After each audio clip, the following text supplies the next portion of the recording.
Thank you, Flavia, for coming to meet with me today.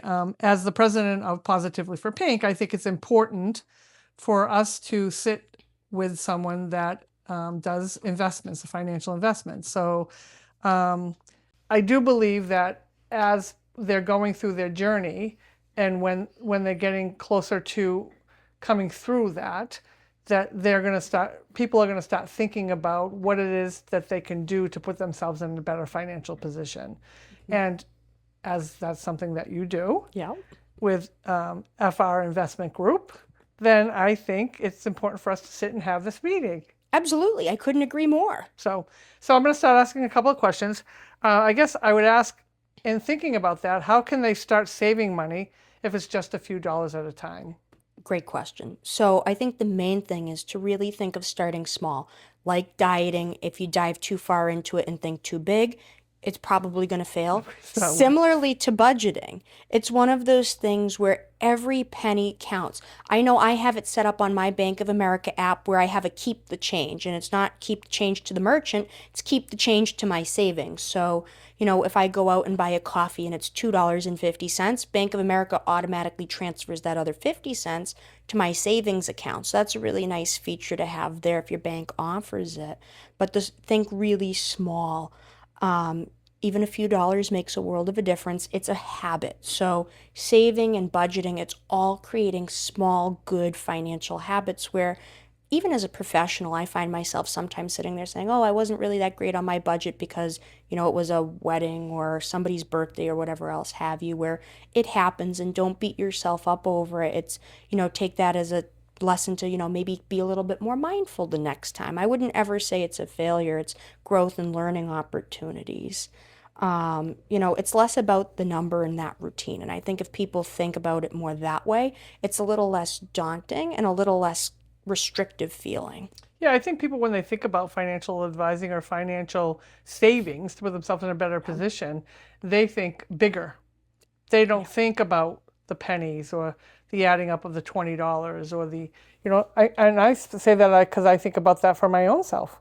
Absolutely. It can be overwhelming. And it can get really overwhelming quickly where it's, where you kind of want your end financial plan to be or what your goals are. And then it's creating that roadmap of how am I going to get there? And I think that's where, I work a lot with my clients is more on the how, because there's a lot of different ways to get there. It's what feels most comfortable for you. Yeah, that's interesting. I mean, you have those moments sometimes when you know that you've heard it before, and then you're like, oh, that makes sense. Like it's not so overwhelming. I can just save pennies, like you say, you Yeah. spend $1.76, and just keep the change for yourself, but that adds up in a month that you can invest. Quickly. And what's cool, at least on my Bank of America app, it kind of tells me at the end of the month how much that transferred over to my savings Yeah, because of that keep the change feature. So if you can automate it, even better. right. I mean, depending on the kind of investment accounts you have too, you can have it set up to move $5 every Friday to, an investment account and out of reach is what I call it. And then you sit there and look after, a year, 2 years, 3 years, and you're like, oh wow, that's a lot more saved up than I ever thought. Yep, that's good advice. What should I know about managing or reducing debt without feeling buried? Yeah, it's okay to feel overwhelmed. I think that's the first thing where sometimes it's like, well, I shouldn't be overwhelmed by this, or I don't know why I'm so overwhelmed. That's okay. I think the biggest part is don't feel like you have to tackle it all at once. Identify on the different areas and then focus on one thing at a time and one step at a time. Because what you'll notice is as you start to do that, you're going to get closer to where you want to be or meeting certain goals and objectives. It's just that habit of doing it. In terms of, debts and all that, focus on minimum payments and then pick a strategy, whether it be, snowball or whether it be avalanche. There's a lot of different styles you can go with. Focus on that and stick with it. The more you pivot in and out of it, the harder it gets to do that.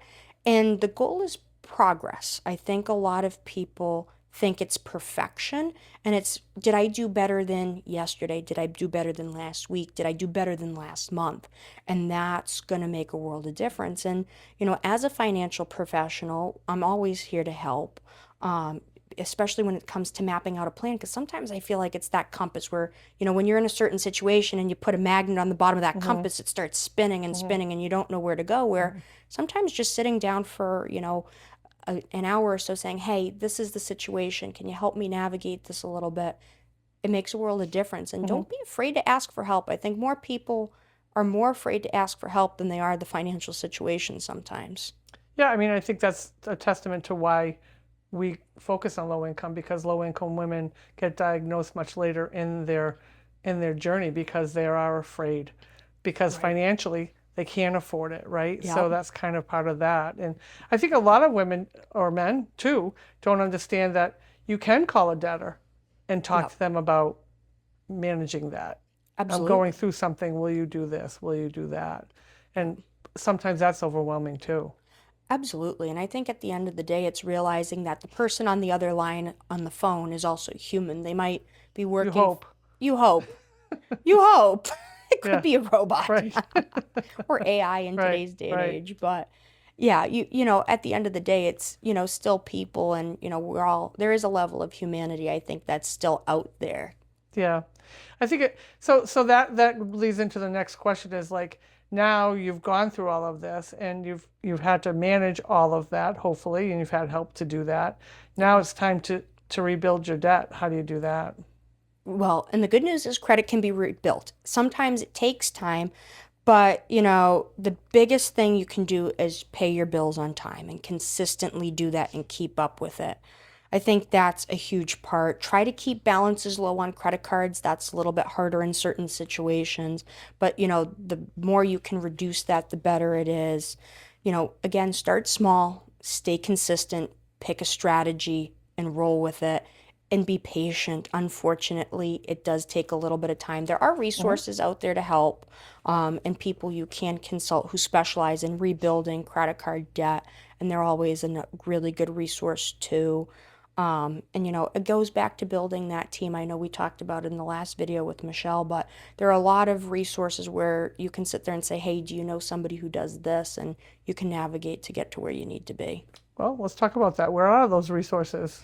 So I know I have a few folks in my back pocket that I refer to help with credit rebuilding and things along those lines. I do have some loan officers, believe it or not, Hmm. who are really good resources just to sit down. Even if you're not looking to get a mortgage, consult maybe one of the people at the bank and say, hey, this is where I'm at. I'm not looking to get a loan right now because I know my credit isn't the world's greatest, but what are a few things that I can do to, work on this? As a financial planner, I've worked with some clients on that front, or even clients' children's, to help them get out of that Hmm. because they didn't realize, eventually you have to pay credit card debt back. Yeah. So things like that. Yeah, I mean, and bringing up loan on a mortgage, I think a lot of people don't even think about, like, there are programs out there that can help you when you're going through difficult times, like that may bring back the interest rate or may take the interest and they put it on the backside. I mean, nobody Yep. really wants that, but if you're in a position that keeps you in a good position health wise as far as your Right. finances, then there's no reason why you shouldn't do that. Absolutely. Take advantage of what you can for sure. Right. Yeah. So that's good because I don't think people really, I think talking with somebody that does this kind of stuff would be good for them because there are things, programs that I don't even know about. You know what I mean? But you have Yeah. to find out about them and you got to find the right resource to find out about them. Exactly. And Yeah. it's one of those things where I always recommend going to credible parties, go to like folks who are licensed, who have accreditations. That's going to be your best place to start. Yeah. So when is the right time to think about longer term planning? And what does that even look like for somebody that's coming out of a breast cancer diagnosis or Yeah. recovering from that? Absolutely. And I think everybody's waiting for this magic thing of when's the right time. And there's never a right time. It could be today, it could be tomorrow. I always say, start as soon as possible to really start thinking about it because, per usual, there's no perfect time.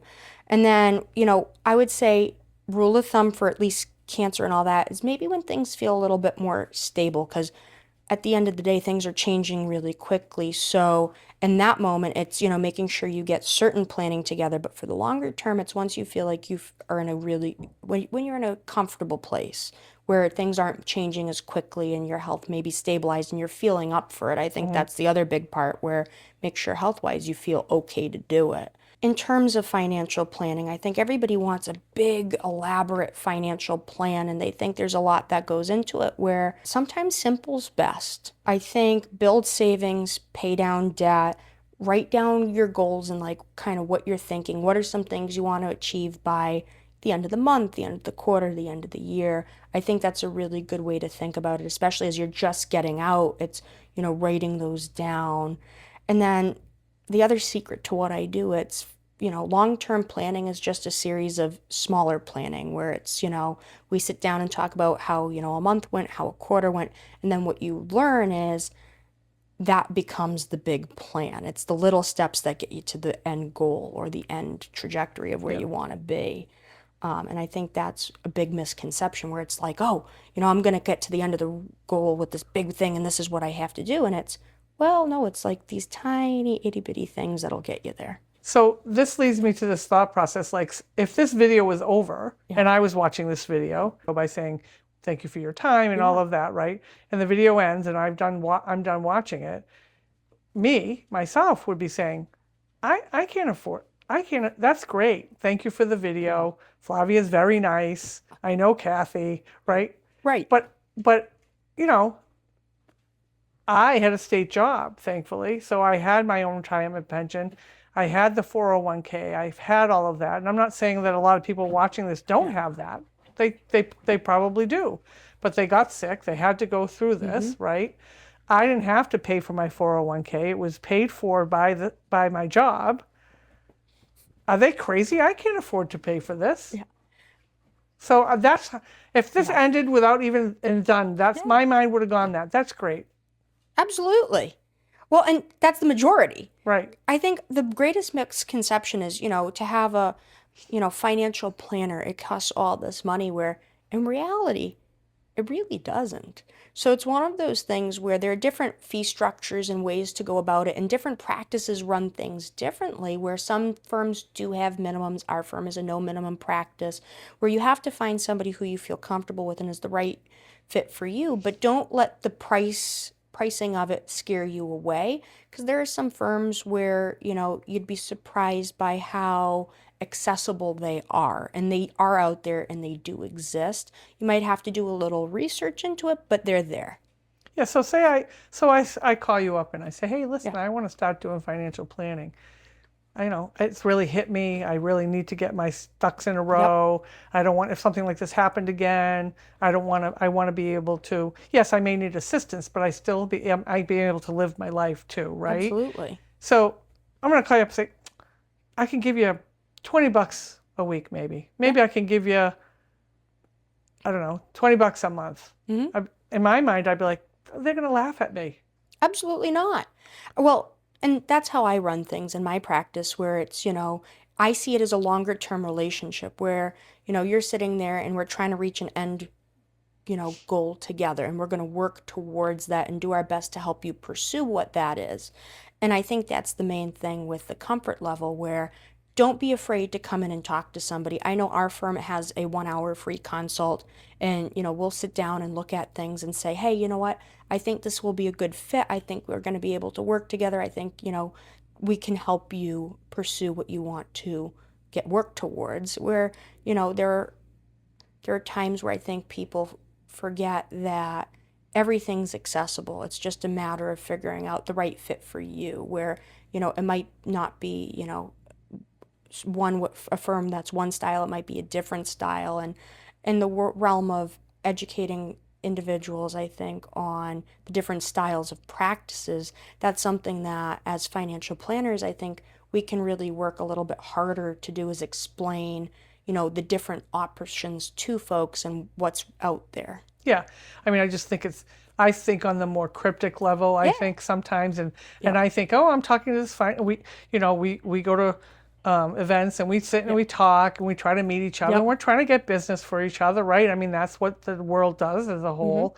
But in my mind, I think to myself that they're not going to want to talk to me. Why would they even?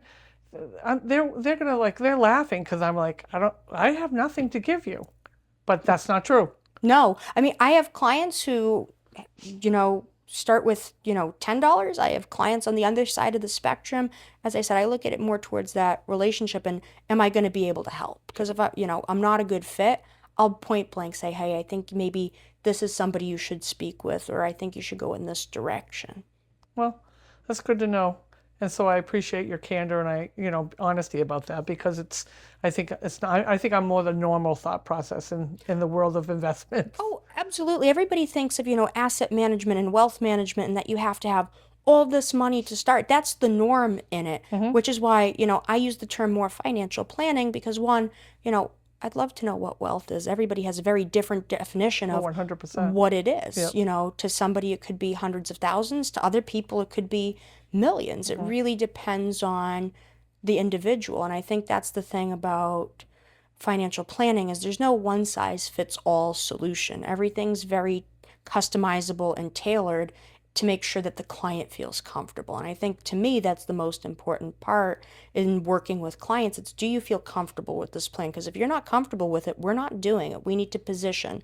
And don't be afraid to challenge your advisor either or ask why. The biggest part of my job is on the education side and making sure people understand what things mean and how they're going to operate and why it's going to work to a bigger picture. Or the person. I may yeah. sit with you and we may not hit it off. It doesn't mean that you don't have somebody else in your firm that I would be a better fit with. Exactly. Yeah. You got it. Thank you for your time, and I appreciate you coming here. Oh, it's my absolute pleasure. Thanks for having me. Thank you.